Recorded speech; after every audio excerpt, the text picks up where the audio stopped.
Alright, so this is just a quick little overview of the presentation that you're seeing on the webpage right now.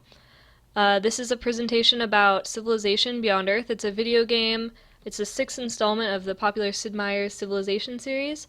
This is, however, the first of the series to portray human society in the distant future instead of in the past. This is a single or multiplayer turn-based strategy game, so basically trying to conquer the entire planet that you're on. The first slide that you're going to be seeing here, it's just the opening cutscene to the game, give you a little background, see what's happening. Basically, what led up to this point, so now humans have left Earth, and you in the game are starting out inhabiting a new planet. And so what happens that leads up to this is basically we run out of oil, there's nuclear conflicts between China, Iran, Pakistan, basically the Earth becomes uninhabitable as a result of this, and so we need to find a new home. And so humans band together and form coalitions, either headed by nations or groups of nations, or some of them are even headed by companies. And they create ships and leave the Earth to find a new home. The next slide here is the gameplay slide. This is just going to show you a little bit of the gameplay. There's no audio. This is a video that I took on my computer playing it. So basically it's just going to show, as you start the game, the selection process. It'll show you a bit of what types of spaceships you have, what types of planets you can land on. It's also going to allow you to pick which faction you want to belong to. And then it'll show touching down, it'll show the alien planet, your new home, show moving around a little bit. I'm not going to go into a whole lot of detail about that. One thing that I do find interesting, though, is the fact that as other entities come down to the planet, other groups of people, you can either work with them or you can fight them, which I think is interesting, because in the future you'd think that if humans were fighting or looking for a new home that we would all work together, but in this case we seem to still be at some sort of conflict or competing with each other.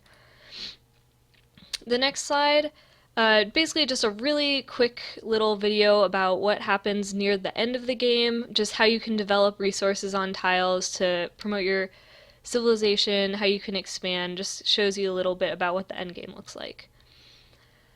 On this new planet, there are a couple new things that new alien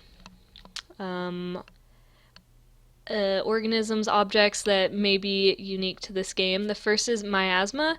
It's basically a dangerous cloud of particles on the tile, some sort of alien like fog that damages your units. So that's unique. There's also some new resources, floatstone, xenomass, fyraxite. These are just new, kind of unknown alien resources that are at your disposal. We also see some resources that we all know, like geothermal and petroleum, surprise, which is interesting to me because I would think that, humans would have learned our lesson after our first petroleum accident or incident, whatever, what have you. I do notice that it is not a main fuel source, though, which is interesting. We have things like biofuel, xenomass wells, so we do have renewable energies on this new planet, which is a new thing to the Civilization series. Also, there is some alien life. In the next two slides, you'll see just a snapshot of a miasma and just the landscape. There's some aliens in the second picture. So you are either working with or against the aliens. They aren't outright gonna attack you, but if they feel threatened, they're just kind of like animals. If they feel threatened, they'll attack you, but they're just kind of there.